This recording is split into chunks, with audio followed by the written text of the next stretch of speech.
بسم اللہ الرحمن الرحیم۔ رات کی تاریکی تھی۔ مدینہ منورہ کی مقدس فضاؤں پر سکون کا پہرا تھا،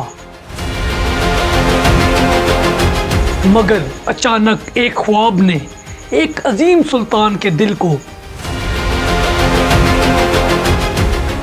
ہلا کر رکھ دیا۔ اس نے دیکھا دو اجنبی لوگ آہستہ آہستہ روضہ رسول صلی اللہ علیہ وسلم کی طرف بڑھ رہے ہیں اور نبی اکرم کے چست اطہر کو نقصان پہنچانے کی ناپاک سازش کر رہے ہیں۔ وہ خواب دیکھنے والا کوئی عام انسان نہیں تھا، وہ تھا سلطان نور الدین زنگی، وہی مرد مجاہد جس کے نام سے صلیبیوں کے قلعے لرزتے تھے، وہی فرما روا جس کے عدل کے چرچے دشمنوں کی زبان پر عام بھی تھے۔ تصور کیجئے ایک ایسا بادشاہ جس کی سلطنت مشرق و مغرب تک پھیلی ہوئی تھی، مگر جب رات آتی تو وہ تاج و تخت بھول کر بھیس بدل لیتا اور گلیوں میں نکل کر اپنی رعایا کے دکھ سنتا، اور ایک ایسا حکمران جو سونے چاندی کے ڈھیر پر بیٹھا تھا لیکن اپنی زندگی میں ایک پیسہ بھی اپنے عیش و آرام پر خرچ نہیں کیا۔ یہ وہی سلطان ہے جس نے صلیبیوں کے ناپاک عزائم کو شکست پر شکست دی، جس نے اسلام کے پرچم کو بلند رکھا اور جس نے اپنی محبت رسول صلی اللہ علیہ وسلم کے ذریعے مدینے کو ایک عظیم سانحے سے بچا لیا۔ نور الدین زنگی کی زندگی ایک نہیں بلکہ کئی داستانوں سے بھری ہوئی ہے۔ جہاد کی داستان، عدل کی داستان اور عشق رسول صلی اللہ علیہ وسلم کی داستان۔ یہ وہ شخصیت ہے جس نے بیت المقدس کی آزادی کی بنیاد رکھی، جس پر بعد میں سلطان صلاح الدین ایوبی نے تاریخ رقم کی۔ اگر آپ یہ سب جاننا چاہتے ہیں کہ کیسے ایک حکمران نے ایمان، غیرت اور عدل کے ذریعے پوری دنیا کو ہلا کر رکھ دیا، تو یہ سب آپ کو ملے گا اس ویڈیو میں۔ سن 1118 عیسوی حلب کی فضاؤں میں ایک ایسا لمحہ آیا جس نے آنے والی صدیوں کی تاریخ بدل لی تھی۔ یہ وہ وقت تھا جب دنیا کے نقشے پر صلیبی جنگوں کی آگ بھڑک رہی تھی۔ یورپ کے صلیبی لشکر شام و فلسطین کی مقدس سرزمین پر قابض تھے۔ بیت المقدس ان کے ہاتھوں میں جا چکا تھا اور مسلمانوں کے دلوں پر غم و غصے کا طوفان چھایا ہوا تھا۔ اسی ہنگامہ خیز دور میں ایک عظیم مجاہد کا جنم ہوا، نور الدین محمود زنگی۔ وہ تھے عماد الدین زنگی کے فرزند، جو خود بھی ایک دلیر جرنیل اور شامی خطے کے مشہور حکمران تھے۔ کہا جاتا ہے کہ بچپن ہی سے نور الدین کے اندر زہد، تقوی اور غیرت ایمانی جھلکتی تھی۔ جب دوسرے بچے کھیل کود میں وقت گزارتے تو یہ نور الدین کا دل قرآن کی تلاوت، فقہ اور دینی تعلیم میں لگتا تھا۔ ان کی تربیت صرف کتابوں تک محدود نہ تھی۔ ان کے والد عماد الدین زنگی اکثر انہیں اپنے ساتھ لشکروں اور محاذوں پر لے جاتے تھے تاکہ یہ کم عمر لڑکا دیکھے کہ ایک سپاہی کیسے لڑتا ہے، ایک جرنیل کیسے اپنی فوج کو سنبھالتا ہے اور ایک سلطان کیسے فیصلہ کرتا ہے۔ یوں نور الدین بچپن ہی سے میدان جنگ کی بو، تلواروں کی جھنکار اور گھوڑوں کی ٹاپوں میں پروان چڑھا۔ نور الدین زنگی کا بچپن عام شہزادوں جیسا نہ تھا۔ وہ نہ شاہانہ لباس کے شوقین تھے اور نہ ہی محل کی رنگینیوں کے۔ سادگی ان کے رگ و جان میں بسی ہوئی تھی، چہرے پر سنجیدگی اور آنکھوں میں عزم کی چمک نمایاں تھی۔ وقت گزرتا گیا اور جب نور الدین جوانی کی دہلیز پر پہنچے تو انہوں نے اپنے والد کے ساتھ کئی مہمات میں حصہ لیا۔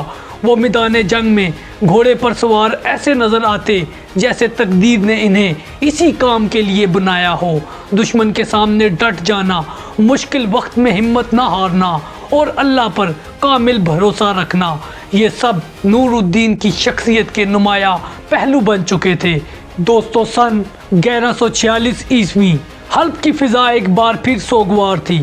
نور الدین کے والد عماد الدین زنگی اچانک ایک سازش کا شکار ہو کر قتل کر دیے گئے۔ ایک لمحے میں سلطنت کا تاج اس نوجوان کے سر پر آ گیا جو ابھی بھی عملی زندگی کے میدان میں قدم رکھ رہا تھا۔ یہ لمحہ نور الدین کے لیے نہ صرف خوشی سے خالی تھا بلکہ ذمہ داریوں کے پہاڑ سے بھرا ہوا تھا۔ عماد الدین زنگی کی وفات کے بعد سلطنت مختلف حصوں میں بٹ گئی۔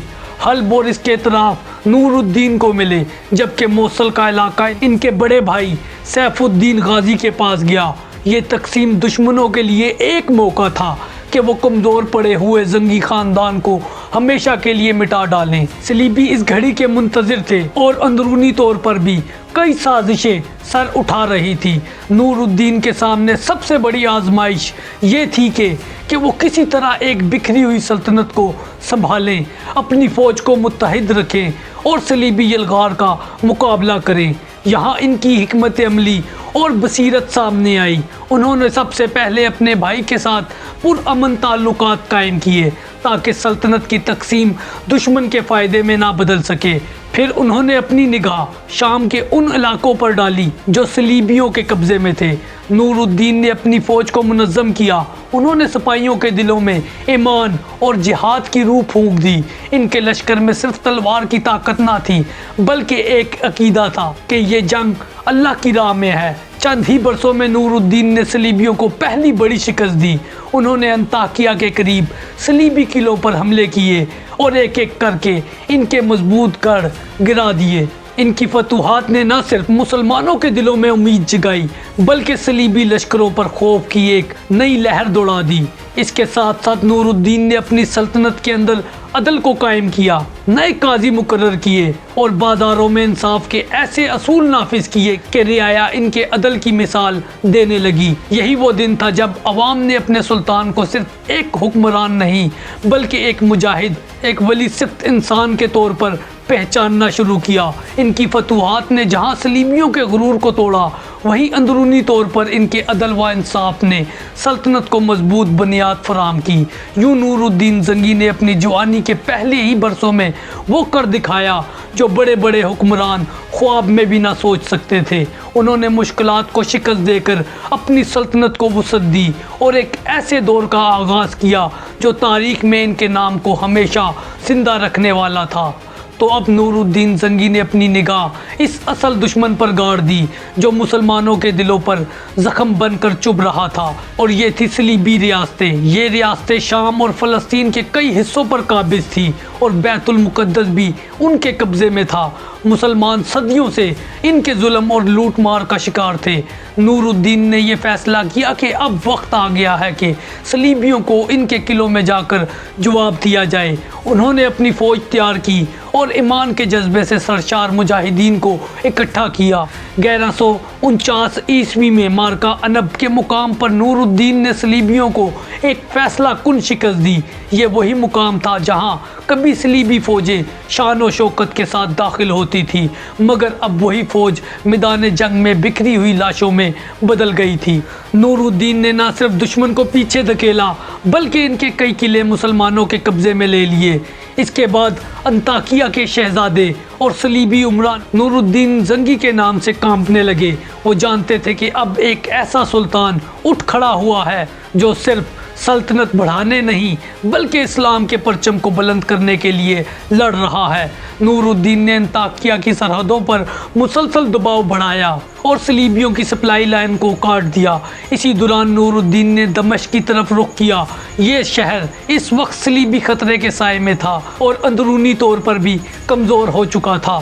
نور الدین نے حکمت اور تدبیر سے دمشق کو اپنی سلطنت میں شامل کیا۔ اس الحاق نے نہ صرف ان کی طاقت کو دگنا کر دیا بلکہ صلیبیوں کے خلاف جہاد کے لیے ایک مضبوط مرکز بھی فراہم کر دیا۔ نور الدین نے جہاد کو محض ایک جنگ نہیں بلکہ ایک مشن بنا دیا تھا۔ ان کے لشکر میں شامل سپاہی جانتے تھے کہ وہ زمین یا مال کے لیے نہیں لڑ رہے بلکہ اللہ کے دین کی سربلندی کے لیے تلوار اٹھا رہے ہیں۔ ان کا یہ جذبہ ہی تھا جس نے مسلمانوں کے ٹوٹے ہوئے حوصلوں کو نئی جان بخشی۔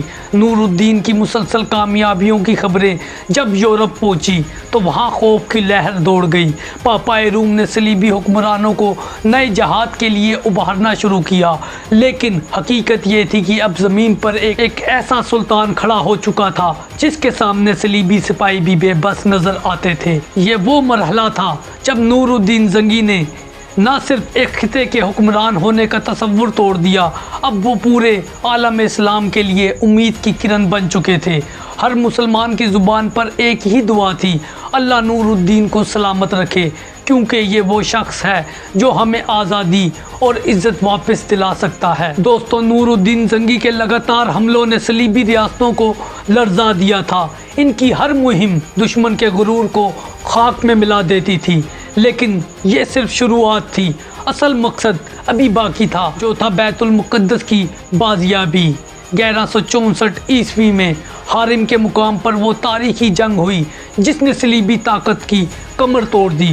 نورالدین زنگی کی قیادت میں مسلمان لشکر نے صلیبیوں کا گھیراؤ کر کے انہیں ایسی شکست دی کہ ان کے بڑے بڑے امراء قید ہو گئے۔ اب پاپائے روم نے خطبہ دیا کہ شام کا سلطان صلیبی دنیا کو روند رہا ہے۔ نورالدین زنگی جانتے تھے کہ جب تک مصر آزاد نہ ہوگا بیت المقدس کا خواب ادھورا رہے گا، کیونکہ صلیبیوں کے لیے مصر ایک مضبوط سہارا تھا۔ چنانچہ انہوں نے ایک نہایت اہم قدم اٹھایا۔ انہوں نے اپنے قابل ترین کمانڈر اسد الدین شیرکو کو فوج دے کر مصر بھیجا اور ان کے ساتھ ایک نوجوان جرنیل کو بھی روانہ کیا، اور وہ تھا صلاح الدین ایوبی۔ یہ وہ لمحہ تھا جب نورالدین نے اپنی بصیرت سے مستقبل کا وہ ہیرو تراشا جو آگے چل کر بیت المقدس کو آزاد کرانے والا تھا۔ مصر کی فتوحات نے صلیبیوں کے دلوں میں دہشت بٹھا دی۔ اب نورالدین کا نام صرف شام میں نہیں بلکہ دریائے نائل کے کنارے پر بھی گونجنے لگا تھا۔ مصر پر کنٹرول کے بعد نورالدین زنگی نے اگلا قدم سوچا، اور وہ تھا براہ راست بیت المقدس پر حملہ کرنا۔ انہوں نے فوج کو ازسر نو تیار کیا، جہاد کے شوق کو مزید بڑھایا اور پورے خطے میں اعلان کیا کہ اب وقت قریب ہے کہ قبلہ اول کو صلیبیوں سے چھین لیا جائے، مگر تقدیر کو کچھ اور منظور تھا۔ 1174 عیسوی میں دمشق میں یہ مرد مجاہد اس دنیا سے رخصت ہو گیا۔ ان کی وفات پر پورا عالم اسلام سوگوار ہو گیا۔ لوگ روتے ہوئے کہتے تھے، آج زمین نے ایک عادل حکمران کھو دیا اور آسمان نے ایک سچا مجاہد پایا۔ نورالدین زنگی کی موت نے بظاہر مسلمانوں کے خواب کو ادھورا چھوڑا، لیکن حقیقت یہ ہے کہ انہوں نے وہ بنیاد رکھ دی تھی جس پر بعد میں سلطان صلاح الدین ایوبی نے بیت المقدس کی فتح کی عظیم عمارت کھڑی کی۔ اگر نورالدین اپنی حکمت، اپنے جہاد اور اپنی تیاریوں کے ذریعے ماحول نہ بناتے تو شاید صلاح الدین بھی بیت المقدس کو آزاد نہ کرا پاتے۔ تو دوستو، یہ تھی سلطان نورالدین زنگی کی تاریخ۔ اگر آپ کو یہ ویڈیو پسند آئی تو اسے اپنے دوستوں کے ساتھ شیئر کیجئے، کمنٹ میں اپنی فیڈ بیک دیجئے اور چینل کو ضرور سبسکرائب کیجئے۔ جزاکم اللہ خیرہ۔ السلام علیکم۔